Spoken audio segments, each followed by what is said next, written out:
Wa man sawal lan goto oleh amal sifatul qulubi iku pira-pira sifate ati. Sifatul qulubi iku pira-pira sifate ati.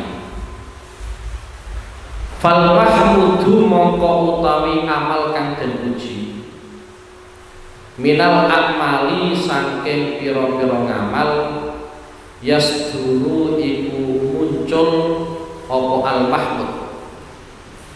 Yasduru iku muncul apa al mahmud, terjadi atau kelakon apa al mahmud anil akhlaki saking pira-pira akhlak al mahmudati kang den puji,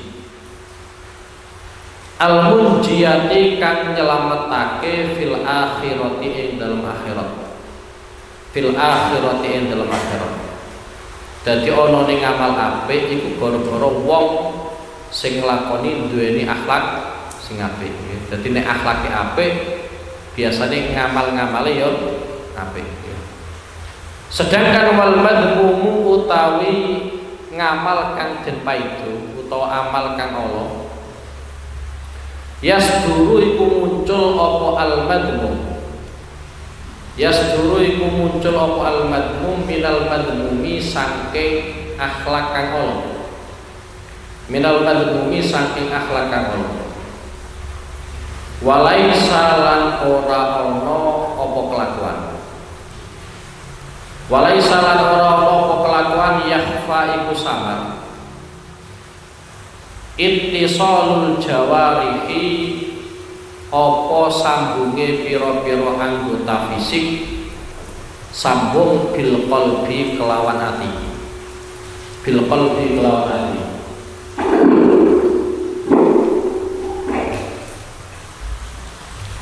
Wa amma sihatu lan anapun utawi sehate awak wal maradu lan lara faman sauma mongko iku utawi nggon tukule sehat kalian lara sifatun iku pira-pira sifat fil mizaji ing dalem wateke wong, fil mizaji ing dalem wateke wong wal akhlati lan pira-pira campuran, wal akhlati lan pira-pira campuran. Wadhalika utawi mengkono-mengkono al-mizaji wal akhlak iku min awsafil badani setengah saking pira-pira sifate badan. La min awsafil qalbi ora saking pira-pira sifate ati. Famahma udifa mongko ing dalem semangsane den nisbatake apa al-fiqhu apa ilmu fikih ilat tibi marang ilmu kedokteran dohara mongko pertelo mongko jelas sarafuhu apa mulyane ilmu fikih. Jadi ilmu fikih bandingno kalian ilmu kedokteran ya jelas ketok mulyane ilmu fikih. Tapi wa idza udhifalan ing dalem nalikane den sandarake apa ilmu tariqil akhirati ilmu dalane akhirat ilal fikhi marang ilmu fikih dohara mongko pertelo mongko jelas aidon halimane apa sarafu ilmi tariqil akhirati mulyane ngelmu tentang dalane akhirat. Wis iki poin yang ketiga, perbedaan antara ilmu fikih dengan ilmu kedokteran. Jadi wingi Imam Ghazali nerangake bahwa ilmu fikih kalian ilmu kedokteran itu yo ana padane tapi yo ora padha persis, dalam artian isih ana bedane nggih. Lah perbedaan untuk poin yang ketiga yang mriki dipun jelasake bahwa ilmu fikih itu adalah ilmu sing nanggani ngelmu thariqil akhirat. Nggih, dadi tetanggan. Ora kok kemudian plek boten nggih. Dadi ilmu fikih iku minangka ilmu sing nanggani piye carane nglewati dalan menuju napa akhirat. Kenapa demikian? Karena ilmu fikih itu mengkaji tentang amalia-amalia kita yang bersifat fisik, ya, yang bersifat fisik. Nisbate bolak-balik tak terangno, nisbate sampean sholat, angger rukune syaratnya kok sudah terpenuhi, maka divonis sah. Adapun masalah urusan diterimane sholat utawa ora, itu bukan urusan ilmu fikih. Nek sampean kok wis bahas tentang sholat iki ditompo utawa ora, itu berarti sampean sudah menilai amalia sampean berdasarkan ilmu thoriqil akhirat. Okay. Tapi nek ilmu fikih cukup simpel, angger syaratnya terpenuhi, rukune terpenuhi, maka otomatis sholatnya sampean divonis sah. Podo sampean sedekah utawa sampean zakat, sing penting sampean agar ngewene duit ning gone wong liya, berarti wis diarani sedekah. Adapun nanti masalah diterima utawa ora, itu bukan kajiannya ulama-ulama ahli napa fikih. Tapi yang jelas, ya, yang disampaikan oleh para ulama juga nanti disampaikan kalian Rasulullah Shallallahu Alaihi Wasallam bahwa anggota fisik kita dengan hati kita itu ada kesinambungan. Nek cara gampangane ya ono kabele. Nggih. Jadi amalia sampeyan itu nanti akan menjadi tanda atine sampeyan piye. Nek amali sampeyan kok sering apik, berarti nuduhno atine sampeyan mayoritas apik. Cara gampangane 90% apik. Sing 10 saya bosokno wae. Tapi nek mayoritas amali sampeyan kok ternyata elek, ternyata apa? Elek, berarti atine sampeyan ya elek gitu. Wes iki ku kaitane hubungan antara ati karo anggota fisik. Mulane Imam Ghazali ngendikake fal mahmud minal a'mal yasduru anil akhlaqil mahmudah al munjiyati fil akhirat wal madmum yasduru minal madmum. Amali sampeyan ternyata kok apik iku mesti muncul karena akhlaknya sampeyan apik. Jadi sampeyan duweni amalia apik, itu karena memang mentalnya sampeyan, akhlaknya sampeyan adalah akhlak yang terbaik. Umpama sing sampeyan lakoni kok ternyata elek, itu berarti nuduno mentalnya sampeyan, akhlaknya sampeyan elek. Mulai dawuhna kalian sebagian ulama, beliau ngendikakno mafika yadharu ala fika. Mafika yadharu ala fika. Ketika ulama tersebut membahas tentang fadhail dzikri, keistimewaan tentang zikir. Jadi sesuatu yang terdapat ning gone atine sampeyan mafika. Sesuatu yang terdapat ning gone atine sampeyan, ning gone akhlake sampeyan, karakter sampeyan, nanti itu akan tampak lewat mulute sampeyan. Yadharu ala fika akan tampak lewat mulute sampeyan. Nek biasanya kok miso berarti pancen atine hati pisuan. Tapi nek lesane nek guna zikir pancen hubungane ati ning gone pangeran banget kuate. Jadi sesuatu yang tampak lewat mulute sampeyan iku berarti nuduno atine sampeyan. Mulane mestine sampeyan kaya ngene iki, satu contoh umpama. Sampeyan umpama kok tejak rasan-rasan wong, nggih. Umpama sampeyan tejak rasan-rasan wong. Pada saat sampean tejak rasan-rasan itu kan gak ketok elek sampean karena sampean teman rasan-rasan. Tapi bagi orang-orang yang ahlul ilmi, kapasitasnya adalah kapasitas ahlul ilmi, ngoreksinya bukan seperti itu. Nek aku tejak rasan-rasan wong iki, berarti saya juga berpotensi tek rasane wong iki. Mikirnya ngono. Orang kok malah menikmati rasan. Wes paham ya? Jadi mafika yadharu ala fika, sesuatu yang terdapat ning gone atine sampeyan, ning gone awake sampeyan nanti akan kelihatan lewat mulute sampeyan. Mulane Rasulullah Shallallahu Alaihi Wasallam ketika beliau menjelaskan hubungan antara hati dengan anggota fisik, itu dalam sebuah hadis disebutkan inna fil jasadi mudghah idza saluhat saluhal jasadu kullu wa idza fasadat fasadal jasadu kullu ala wahyal qalbu.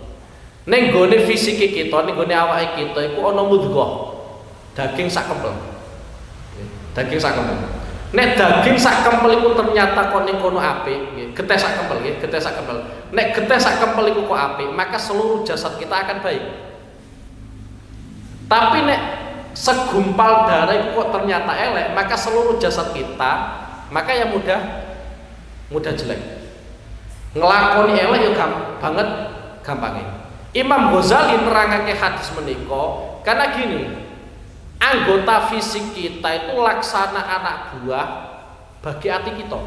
Jadi hatiku koyok dening rojo, sedangkan anggota fisik kita mulai tangan, sikil, kuping dan seterusnya itu laksana seperti anak buah. Nek rojone wis nentokno A, ya anak buah melu nglakoni napa? A. Itu pemaparan dari Imam Ghazali. Mulane nek atine ku kok nentokno apik, anggota fisik kon nglakoni apik ya gampang. Tapi nek atine kok buoso, anggota fisik kon nglakoni apik ya mesti angel. Jadi intine Imam Ghazali pengen menyampaikan dari sini nggih. Nisbate umpama sampean secara fisik ternyata iso nglakoni keapian, atine durung iso nglakoni keapian 100%, tetep keapiane sampean secara fisik itu dilanjutkan saja. Orang kok kemudian dilereni. Lah yo atiku isih bosok lha opo nglakoni perkara sing apik aja. As-Sayyid Abdullah bin Alawi Al-Haddad niku nate jelasake babakan ilmu.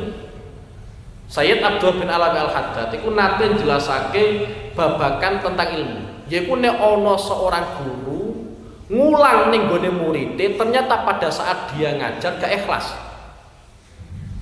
Itu reaksi seorang guru yang harus dilakukan apa? Apakah harus berhenti dari mengajar atau tetap dilanjutkan untuk apa? Mengajar. Karena mbok piye-piye no, ngulang kudu ikhlas. Ora iso ngulang goro-goro bayaran iku ora ikhlas jenenge. Ngulang kudu napa? Ikhlas. Tapi umpama pada saat ngulang ternyata piyambake boten saged ikhlas. Ngejengene wong kan macam-macam. Ana sing gampang ikhlas, ana sing gampang ora ikhlas, kan dia macam-macam ya. Jadi orang kok sing mesti apik-apik kan dia boten nggih. Lah pada saat kita ngajar ternyata kok boten ikhlas. Cara dawuh Sayyid Abdullah bin Alawi Al-Haddad terus mawon. Mungkin pada saat sampean ngulang kuwi gak ikhlas, tapi sebagian murid sing sampean ulang, jangan-jangan ngalap manfaat apa sing sampean apa ulang. Barokah te alap manfaat muridnya sampeyan, dilakoni muridnya sampeyan, dan yang dilakukan adalah sesuatu yang baik, akhirnya sampean tetap untuk transferan ganjaran. Jadi sampean untuk transferan ganjaran ora goro-goro ngulangi sampeyan, tapi goro-goro ilmu sing tegawa muridnya sampeyan dan dilakukan oleh muridnya sampeyan. Nek ngulangi tetep ora untuk ganjaran, wong ora ikhlas. Wes iku kaitane hubungan hati kalian anggota fisik ya. Dadi umpama sampean kok salat ketok ora khusyuk, ya terus mawon, aja malah pensiun. Ngaji gak paham, ya terus mawon. Aja malah pensiun. Ngaji pirang-pirang tahun gak paham, pensiun wae. Oh, malah sampean. Aja sampe. Wong kok gelem ngaji, iku keramat. Sayyid Abu Bakar Sato, nggih, Sayyid Abu Bakar Sato. Niku waliyun min auliyaillah, nggih. Waliyun min auliyaillah. Sayyid Abu Bakar Sato. Nah, terus saya caket kok kali kita nggih. Dadi nek masalah sanad itu isa pedhek nggih. Sayyid Abu Bakar Sato niku nate nerangake fadhailut ta'allum. Fadhailut ta'allum nggih. Dadi keistimewaane belajar. Wong gelem menghadiri majlisin ilmi itu sudah punya keramat. Jadi bayangannya ulama-ulama keramat itu jangan sampai artikan kemudian buka sajadah duit jutaan, boten iso mabur, iso nyilem murabekan bareng orang kan. Jadi beliau membayangkan karomah, menafsiri karomah adalah sesuatu keistimewaan yang diberikan oleh Allah Subhanahu wa taala bagi orang tersebut. Semisal satu contoh, bagi orang yang menghadiri majelis ta'allum, majelis taklim, dalam kondisi nggak paham, nek paham jelas, dalam kondisi ulang pirang-pirang tahun tetap gak paham, itu tetap di keramat. Di antara keramatnya apa? Di antara keramatnya pada saat dia duduk di majelisin ilmi, mulai detik pertama sampai terakhir ternyata dia itu diselamatkan oleh Allah Subhanahu wa taala dari kemaksiatan. Sampai pas tak ulangi niki, mau sampai rasan-rasan. Kok nemen-temen ya? Kan gak mungkin. Jadi pada saat kita itu menghadiri majelis ilmi, maka pada saat itu pula kita diselamatkan oleh Allah Subhanahu wa taala dari kemaksiatan. Di antara keramati meneh ya, di antara keramati meneh yaitu kita diberi kesempatan an-nadhar ilal alim. Nggih, dadi ningali wong alim. An-nadhar ilal wajhil alim itu ibadah tuh. Sampeyan nyawang wajah wong alim itu ibadah. Nyawang tok. Durung nampa ngilmune. Mulane sampeyan nek takok kira-kira ngaji ku apik langsung apa apik online? Ya tetep apik napa? Apik langsung. Wis nggih, dadi kaitane keramate wong sing menghadiri apa? Majelis ilmi nggih. Dadi umpama sampeyan tak ulang pirang-pirang tahun kok ternyata gak paham, terusno mawon nggih. Terusno mawon. Minimal kayak gini lah, minimal anake sampean nyawang sampene bapakku sregep, aku ra sregep kok rada sungkan. Minimal kayak ngono lah. Wis tuwa wae sregep-sregep mosok sing ngono apa? Boten sregep, nggih. Dadi hubungan anggota fisik kalian ati niku wonten. Mulane nate Rasulullah sallallahu alaihi wasallam niku ningali ana wong lanang. Ana wong lanang pada saat piyambake nglakoni salat ternyata dolanan jenggot. Nggih. Dadi ana sahabat Kanjeng Nabi Muhammad sallallahu alaihi wasallam nglakoni salat itu karo dolanan jenggot. Nggih. Karo dolanan jenggot. Sing duwe jenggot, nek ora duwe jenggot ya dolanan apa lah. Iku komentar Kanjeng Nabi apa? Komentar Kanjeng Nabi, "Lau khasha'a qalbu hada la khasha'at jawarihu." Umpama atine wong lanang iki kok khusyuk, nggih, mestine anggota fisike ya khusyuk. Dadi nek sampeyan nglakoni salat, ternyata akeh polahe, akeh obahe, iku berarti nudono atine sampeyan ora khusyuk. Nek anggota fisike sampeyan kok khusyuk, iku berarti nudono atine sampeyan khusyuk. Dadi zaman Kanjeng Nabi sampun wonten nggih. Ana wong lanang salat dolanan jenggot. Dadi nek Kanjeng Nabi salat kan panjenengan khusyuk nek Kanjeng Nabi, tapi sahabat itu macam-macam. Ya sahabat itu macam-macam. Tapi sampeyan ora usah ngelek-ngelek sahabat. Aku mau nyeritakno di mana betapa antara hati dengan anggota fisik itu ada hubungan. Di antara yang disampaikan oleh Rasulullah, lau khasha'a qalbu hada la khasha'at jawarihu. Umpama atine wong lanang iki kok khusyuk, kok anteng, mesti anggota fisiknya yo anteng. Dari anggota fisik yang ternyata piyambak iku dolanan jenggot, iku berarti nuduh atine wong lanang ku yo ora khusyuk. Wis paham nggih? Dadi iki Imam Ghazali hanya ingin menjelaskan bahwa amal-amal yang kita lakukan nek iku apik yo karena memang mental kita baik, nek elek itu berarti mental kita napa? Elek, nggih. Bismillahirrahmanirrahim. Fa in qulta mongko lamun takon sapa sira. Fa in qulta mongko lamun takon sapa sira fasil. Merinci sira utawa jelasno sira limarang ingsun ilma tariqil akhirati ing ilmu dalane akhirat. Tafsilan kelawan merinci yusiru kang awa isara apa tafsil ila tarajimihi marang pira-pira judule ilmi tariqil akhirah. Wa illam yumkin senajan ora mungkin apa istiqsa utafasilihi ngepol-ngepolno perinciane ilmu tariqil akhirah. Fa'lam mongko ngerti sapa sira annahu ing setune ilmu tariqil akhirah kismani iku ana rong bagian. Ilmu mukasyafatin siji rupane ilmu mukasyafah. Ilmu mukasyafatin siji rupane ilmu mukasyafah wa ilmu muamalatin lan ilmu muamalah. Fal ismu mongko utai bagian al awal kang pertama.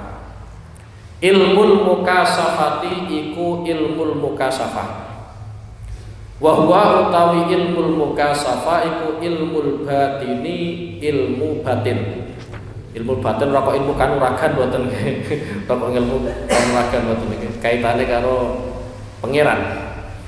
Wadhalika utai mengkono ilmu mukasafah iku goyatul ulumi puncake pira-pira ilmu. Goyatul ulumi iku puncake pira-pira ilmu. Faqat qala mongko teman-teman ngendika sapa ba'dul arifin sebagiane pira-pira wong kang ma'rifat. Ba'dul arifin sapa sebagiane pira-pira wong kang ma'rifat, nggih. Dadi wong ma'rifat ning kene wong-wong sing wis waliyun min auliyaillah, nggih, termasuk wali-waline Allah Subhanahu wa taala. Nek sampeyan wis ma'rifat asline, nggih. Tapi standar paling isor, nggih. Standar apa? Paling isor. Sampeyan ngerti pangeran sampeyan iku Allah itu sudah dikatakan makrifat. Tapi kelakuannya kan akeh sing isih bosok lho ya. Saya sering lakoni maksiat, itu berarti ya makrifat tapi kelas napa? Kelas ngisor nggih. Yes. Dadi nek arifin teng mriki adalah arifin apa? Wong sing ahli makrifat termasuk wali-waline Allah Subhanahu wa taala nggih. Man lam yakun nasibun min hadzal ilmi. Man utai sapa wonge lam yakun iku ora ana. Lahu iku kedue man nasibun apa bagian min hadzal ilmi saking ikilah ilmu akhafu mongko kuwatir sapa ingsun alaihi ing atase man su'al khotimati ing su'ul khotimah eleke pungkasan. Wa adna nasibin utawi sak ngisor-ngisore bagian minhu saking hadal ilmi iku atas diku iku benerake bihi kelawan hadal ilmi wa taslimuhu lan nyerah ngono wong li ahli marang ahline hadal ilmi. Wis dadi ngene nggih, iki kaitane karo ilmu mukasafah. Ilmu mukasafah diterangno kalian Imam Ghazali rahimallahu taala yaiku cara gampangane nur saking Allah Subhanahu wa taala, cahaya saka Allah Subhanahu wa taala sing ketok saka atine wong. Setelah atine wong kuwi dalam kondisi resik saka akhlak-akhlak sing elek. Dadi nek sampean atine sampean resik, nggih. Dadi ora hasud, ora dengki, ora sombong, ora pameran, nggih. Iku nanti akan muncul secara alami nur, yaiku cahaya saking ngersa dalem Allah Subhanahu wa taala. Lah biasane wong ku nek wis duweni ilmu mukasafah, iku biasane wong liya nek menilai kadang ora ketokno. Nggih. Kadang gak ketokno. Contoh diantaranya ini, ya. Contoh diantaranya. Biyen niku wonten ulama dalam kondisi buta, okay. Dalam kondisi buta. Piyambake niku terkenal wali, boten terkenal ulamae, tapi terkenal status wali. Lah wonten sebagian ulama niku nggadahi prinsip, nggadahi kaidah, nek wali mesti ulama. Nek wali niku mesti ulama. Akhirnya ulama sing ning kono pengen ngetes wong wuta iki sing waliyun min auliyaillah, piyambake niku nulis 2 hadis. Yang satu memang asli hadis saka Rasulullah sallallahu alaihi wasallam.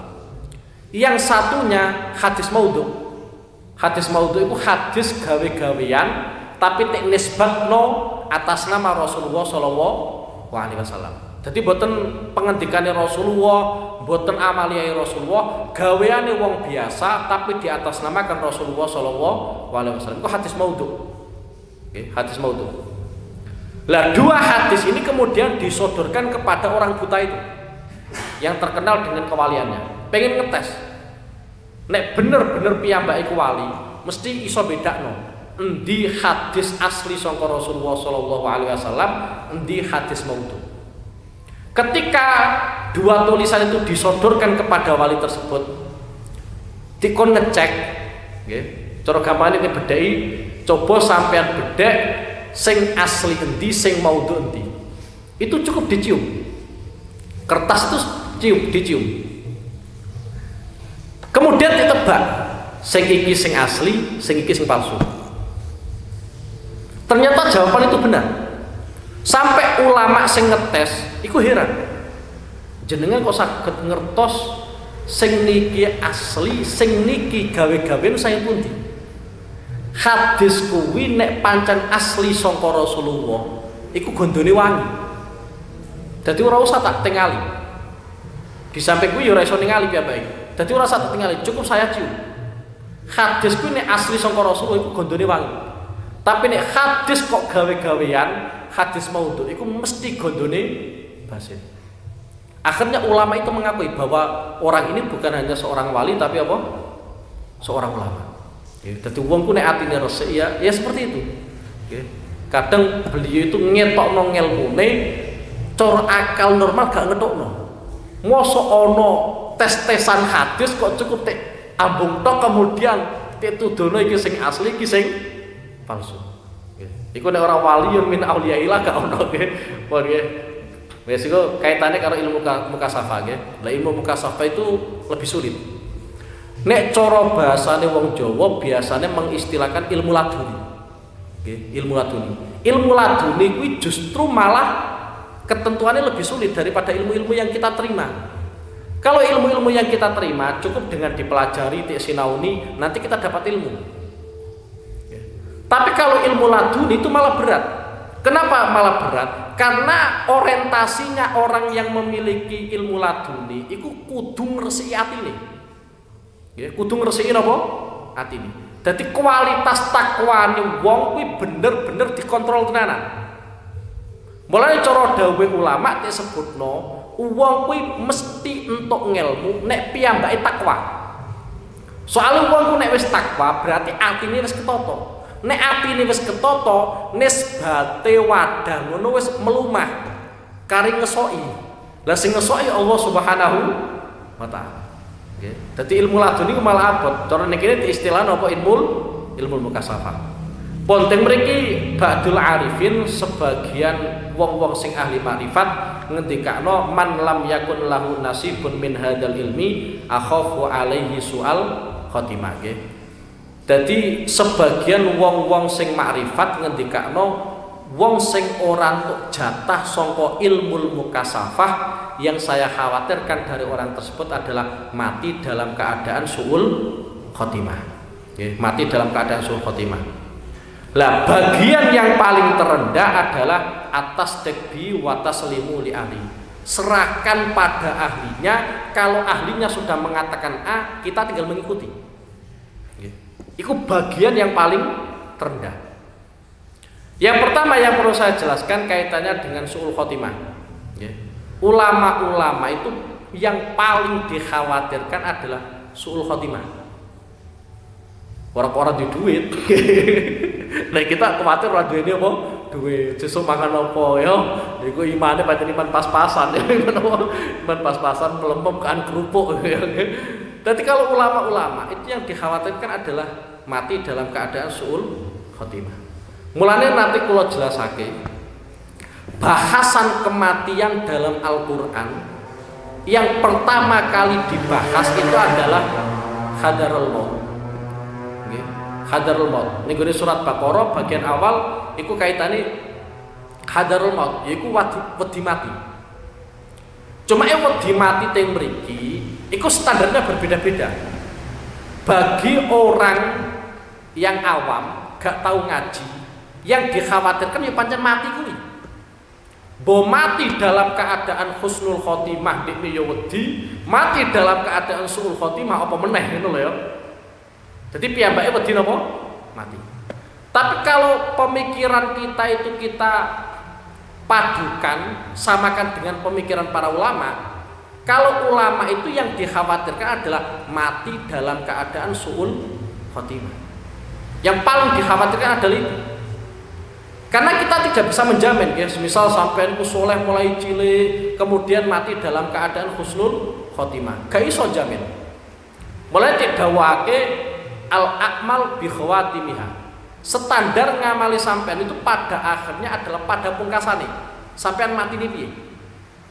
Sampean saiki wape terus, itu tidak bisa menjamin kemudian matinya sampean dalam keadaan husnul khotimah. Mulane atine kita nggih, atine kita sedaya iku kudu ditata. Mbok piyek-piyekno iku pangeran nggadahi sifat muqallibal qulub. Dan sing molak-malikno ati. Mulane Kanjeng Nabi niku nek badhe salat nggih niku ndonga ya muqallibal qulub sabit qalbi ala dini. Wahai zat yang membolak-balikkan hati, tetapkanlah hati saya untuk memegang agama engkau. Iki sekelas Rasulullah. Kenapa? Karena kadang wong kuwi ditakdirno saiki seneng ngaji. Nggih, seneng ngaji. Bareng pendake pensiun ya. Ora ono wong sing ngerti kaya ngono. Begitu pula sebaliknya nggih. Kadang awal mulane karo ngaji guting terus bareng tek pedeki kiai ini akhirnya seneng ya. Ya ora sing ngerti. Lah itulah yang diantisipasi oleh Rasulullah SAW, di mana Allah Subhanahu Wa Taala nggadahi sifat muqallibal qulub, molak-malikno ati. Mulane satu contoh diantaranya, koyok Sayyidina Umar bin Khattab. Sayyidina Umar bin Khattab pada saat beliau itu masih kafir, betapa gedinge karo Islam. Betapa gedinge karo Islam. Sampai pada akhirnya Sayyidina Umar bin Khattab itu punya kesimpulan, orang Arab iki akhirnya jadi bodoh tukaran, orang gelem nyembah berhala meneh, itu gara-gara Muhammad gawa agama baru. Akhirnya Arab dipateni. Tapi pada saat Sayyidina Umar Arab mateni Rasulullah SAW, ning gone tengah perjalanan dicegat wong. Lha opo awakmu marani Muhammad? Ning gone omahmu kuwi lho. Wis ana wong sing anut Muhammad. Akhirnya gak sedo menuju ning gone Kanjeng Nabi Muhammad SAW. Balik mulai meneh. Kenapa balik mulai meneh? Karena Sayyidina Umar niku nggadahi adik wedok ternyata wis Islam. Cuma Islam isih rahasia. Bahkan bukan hanya adik Sayyidina Umar. Cara gampangane apa? Misanane apa? IP-ne nggih. IP-ne Sayyidina Umar ya masuk napa? Masuk Islam. Cuma tek rahasiakno, ora tek ketokno. Akhirnya Sayyidina Umar mulai. Bareng Sayyidina Umar mulai ketok-ketok pintu, ternyata ning gone jero omah adine Sayyidina Umar kalian IP-ne ternyata lagi ngaji Quran. Dan itulah yang menyebabkan akhirnya Sayyidina Umar kepencut karo Islam. Jadi awal mulanya gedeng karo Islam kaya ngono, tapi pada akhirnya masuk Islam, seneng Islam kan wis ra kathah. Jadi iki kaitane karo ati nggih, kaitane karo ati. Mulane sampeyan harus hati-hati mawon, karena yang dikhawatirkan itu adalah bagi para ulama suul khotimah. Nek mati itu biasa. Nggih, nek mati biasa. Yang dikhawatirkan, paling dikhawatirkan itu adalah mati dalam keadaan suul khotimah. Sayyid Abdul bin Alawi Al-Haddad niku nate nyeritakake. Ana ulama, iki sekelas ulama. Ya, apa meneh kita-kita nggih. Wonten ulama niku kondo karo kancane. Dalam kondisi sakaratul maut piyambake. Ngomong niku ning kancane, sampean tunggone aku. Engko nek aku meninggal dalam keadaan husnul khotimah, duitku tukokno jajan-jajanan kemudian wehno ning gone masyarakat. Jadi cara gampangane koncone kuwi kon gawe pesta. Nggih. Jadi dalam kondisi sakaratul maut, wasiat ning gone koncone, sampean kok nek ngerti aku kok meninggal dalam keadaan husnul khotimah, duitku entekno tukokno jajan sampean wehno wong-wong. Tapi nek aku meninggal dalam keadaan suul khotimah, ketoke kok ora apik, sing nyolati aku wong-wong sing ning kono atine resik. Ya, wong-wong sing ning kono atine resik. Karena nek koyo kita kan gak ngerti hakikate wong ki mati suul khotimah utawa husnul khotimah kan gak ngerti. Tapi nek wali-wali nek Allah Subhanahu wa taala atine resik kan ngerti. Oh, ternyata iki husnul khotimah. Mulane piyambake wasiate koyo ngono.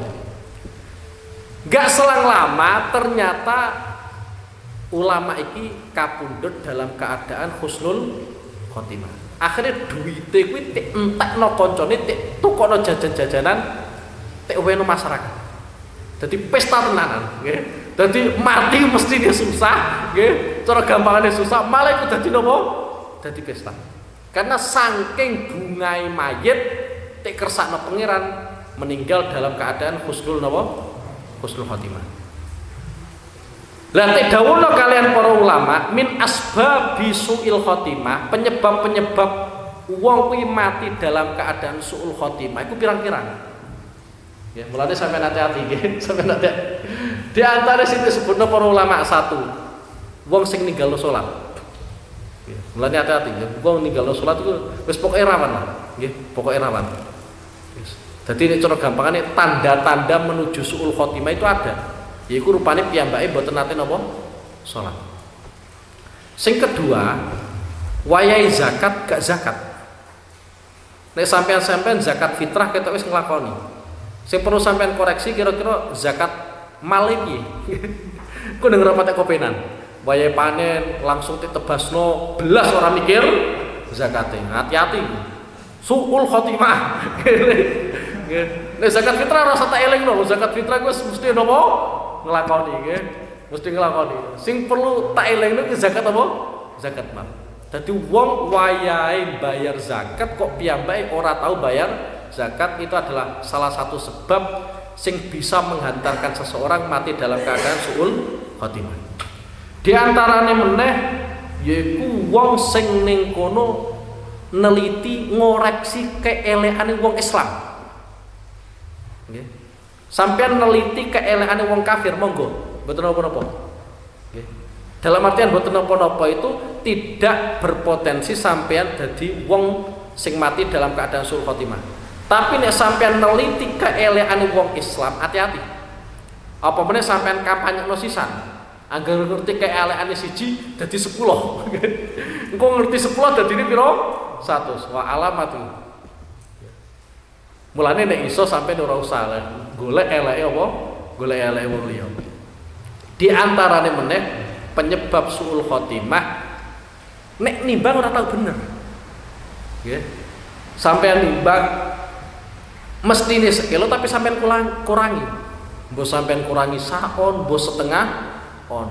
Iku ya dadi penyebab wong kuwi suul khotimah. Dan masih banyak yang lainnya nggih. Tapi yang jelas nggih, kita hati-hati dengan maksiat yang kita lakukan. Jangan-jangan dengan maksiat yang kita lakukan itu potensinya adalah apa?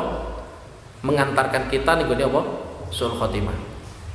Terus mana teng mriki wa adna nasibin minhu at-tasdiqu bi wa taslimuhu li ahli.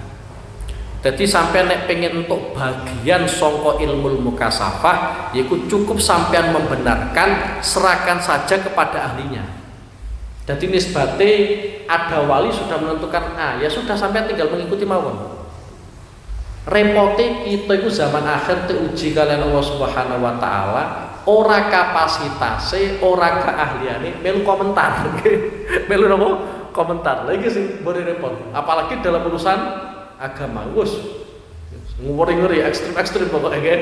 Wes. Sampai nek ora ahline, cukup ikuti ahlinya. Nek ahline ngomong A sampean dia melu A, nek ngomong B ya melu napa? B. Iku paling enak lah. Wis paling enak seperti itu. Mulane di antara tanda-tanda kiamat yang disebutkan oleh Rasulullah Shallallahu Alaihi Wasallam adalah idza wusidal amru ila ghairi ahli fantadiri sa'ah. Kalau ada sebuah urusan itu sudah diserahkan kepada orang yang bukan ahlinya, maka ya tunggu saja hari kiamat. Jadi kalau ada orang tidak ahlinya, kemudian kita serahin entah itu jabatan atau apapun, kok orangnya ternyata tidak ahli, itu berarti simbol atau tanda kiamat. Wis pirang-pirang. Ya, nanti sampai cocok nemawon, ya. Sampai cocok nemawon hadisnya Kanjeng Nabi Muhammad Sallallahu Alaihi Wasallam. Tujuannya orang kok ngoreksi boten. Tujuannya orang kok ngelek-ngelek wong liya boten. Tapi tujuannya sampeyan toto tenanan di mana hadisnya Kanjeng Nabi ku bener ta ora? Lah zaman akhir itu pirang-pirang di mana orang yang tidak kapasitasnya tapi ternyata diserai sebuah urusan, entah itu jabatan, entah skala nasional atau internasional atau yang lainnya, dan akhirnya Rasulullah hanya mengatakan fantadiris, saat tunggu saja hari kiamat. Karena kalau ada sebuah urusan diserahkan kepada orang yang tidak ahli, maka yang ada adalah itu tanda kiamat. Mulane cara wong biyen kuwi apalagi dalam urusan jabatan iku melayu saka jabatan. Rela dihukum beberapa tahun demi napa? Menghindar dari jabatan. Saking khawatire, nggih saking khawatire beliau mboten napa? Ahli. Ya. Nah saiki rebutan napa? Rebutan jabatan. Aku ora nyindir sapa-sapa, aku mau nerangno tok ya. Nggih. Wa qala lan ngendika sapa akharu wong liya. Man kana fihi khoslatani lam yuftah lahu bi syai'in min hadzal ilmi bid'atun au kibrun. Man utawi sapane wong kana kang ana fihi iku ing daleman khoslatani apa rong sifat. Lam yuftah mongko ora den buka lahu kedue man apa bisyai'in suwiji-wiji min hadzal ilmi saking ikilah ilmu bid'atun siji rupane bid'ah au kibrun utawa gumedhe. Wis iki ya. Wong kuwi nek duweni dua sifat ini, maka dia tidak mungkin akan mendapatkan jatah dari ilmu mukasafah. Siji bid'ah. Bid'ah kuwi nganyar-nganyari. Ojo kok sithik-sithik bid'ah, sithik-sithik bid'ah, mboten nggih. Jadi bid'ah di sini yang dimaksud adalah bid'atun fiddin, nganyar-nganyari dalam urusan agama. Contoh gampangane kaya ngene lho. Duhur kuwi pakeme ya 4 rakaat. Ternyata sampean gawe gaya baru duhur 3 rakaat. Iku jenenge bid'ah. Nggih jenenge apa?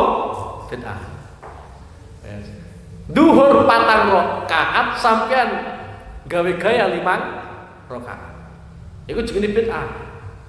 Salat jenazah kuwi gak ono rukuke ora ono sujude, sampean gawe gaya baru ono rukuke ono sujude, iku jenenge bid'ah. Lah hal yang seperti inilah yang menyebabkan orang tidak memiliki ilmu apa? Mukasyafah. Mulane Sayyid Abdullah bin Alawi Al-Haddad sangat mewanti-wanti ojo sampai sampean itu membuat bid'ah dalam urusan agama. Karena itu mampu mengantarkan orang yang melakukan ninggone suul khotimah. Yaitu al bid'atu fiddin, gawe bid'ah dalam urusan apa? Agama. Wis mulai sampean iku biasane bid'ah kabeh ya wis bid'ah kabeh. Lah tuh nek ditakon ya gampang asline ya. Angger kalau sithik-sithik bid'ah, zamane Kanjeng Nabi ora ono wong raine kembar awakmu. Berarti raine kita ya bid'ah. Berarti nek raine kita ya bid'ah. Lah iya, zamane Kanjeng Nabi ora ono raine kaya ngono kita nggih. Wes iku cara gampangane ya. Mulane bid'ah di sini, bid'ah itu artinya aslinya adalah sesuatu yang baru. Ya sesuatu yang baru.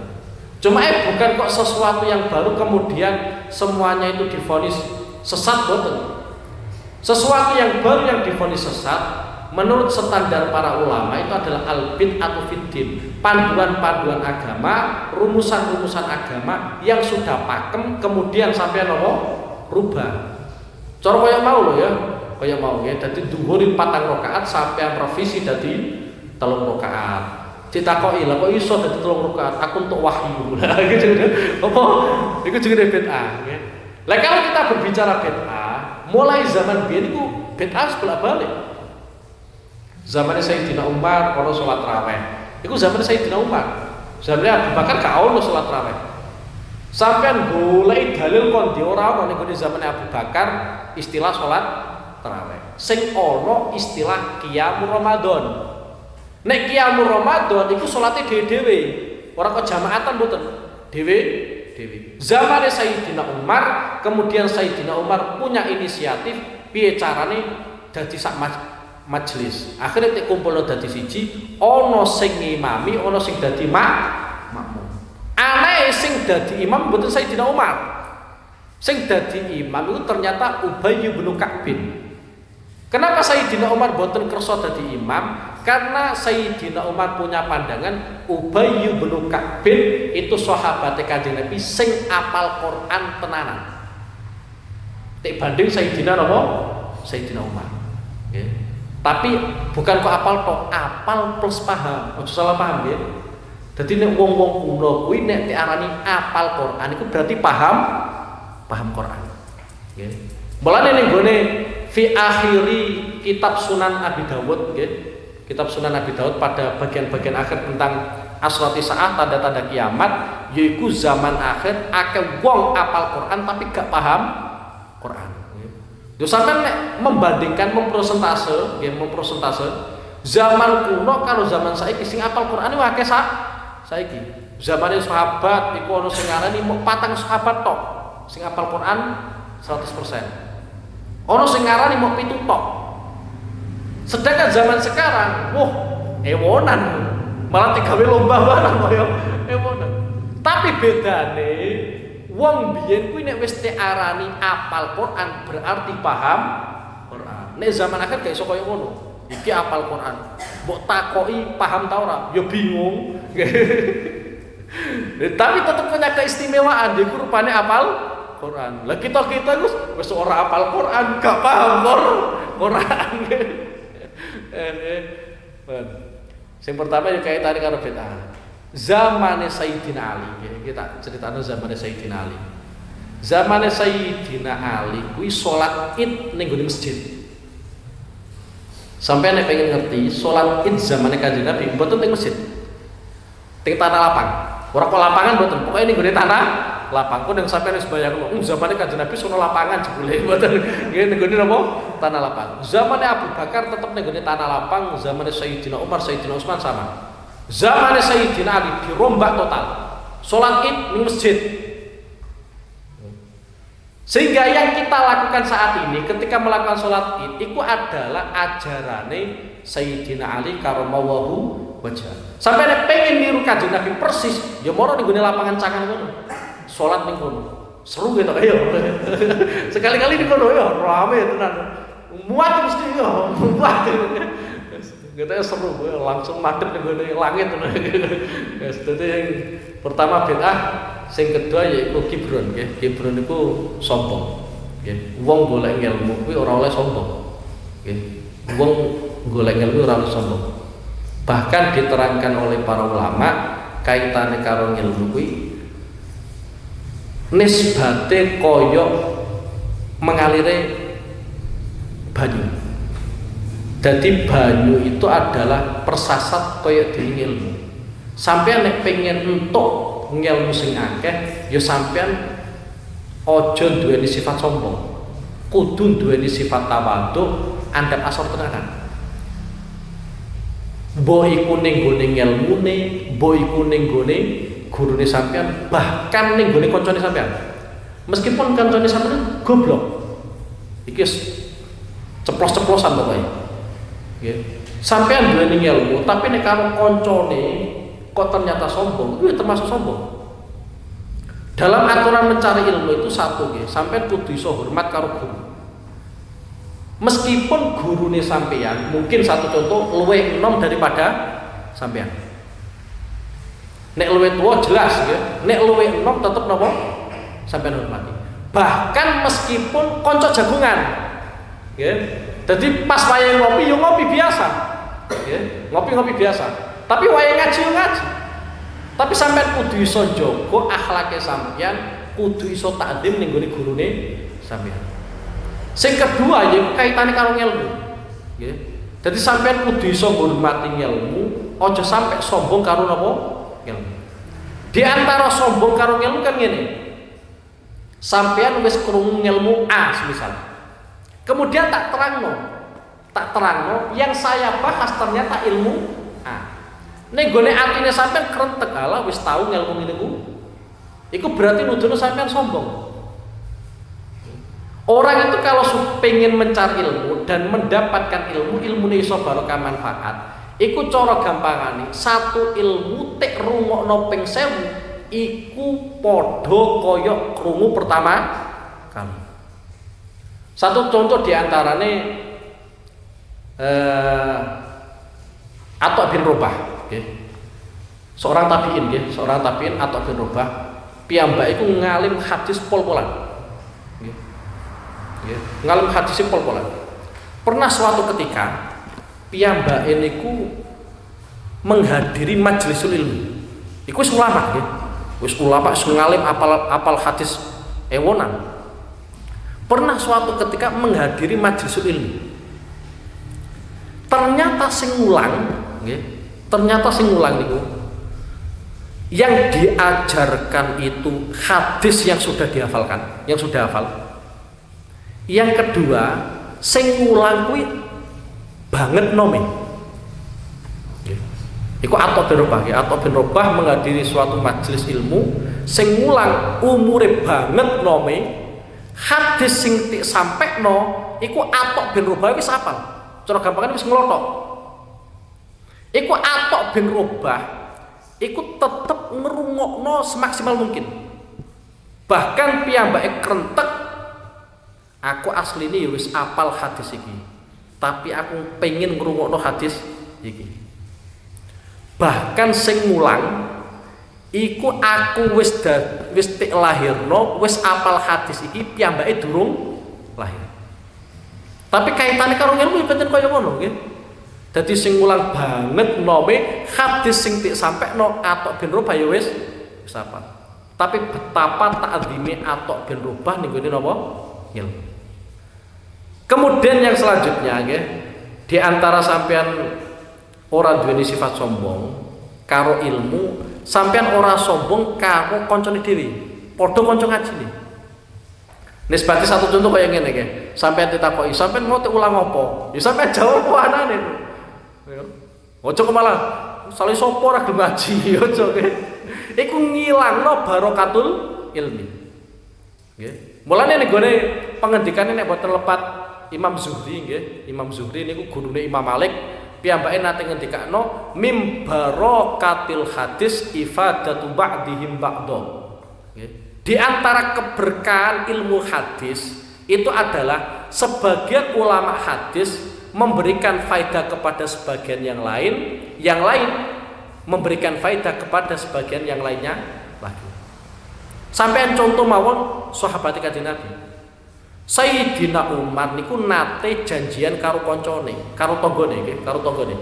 Saiki sampean sing ngaji, aku nek sing kerja. Engko nek sampean wis bar ngaji, tulung hasil ngajine jenengan sampai nang nggonanku. Hari bisuke aku sing ngaji sampean sing kerja. Engko nek aku wis mulai saka majlisul ilmi sampean tak ceritani hadis. Iku sahabat. Mulane pantes nek wonten ulama Imam Zuhri ngendikano mim barokatil ilmi mim barokatil hadis ifadatu ba'dihim ba'da. Keberkahan ilmu hadis itu adalah antara satu dengan yang lainnya saling memberikan faedah nggih. Dadi sampean ngelingno kancane hadise koyo ngene lho ya. Tapi ora usah fatwa dhisik, ora usah hukum dhisik. Bid'ah dolalah ngono aja nggih. Wis pokoke sampean nyampekno hadis apa anane. Wa qila man kana muhibban lidunya aw musiran Allah wa alam. Maulaya shalli wa sallim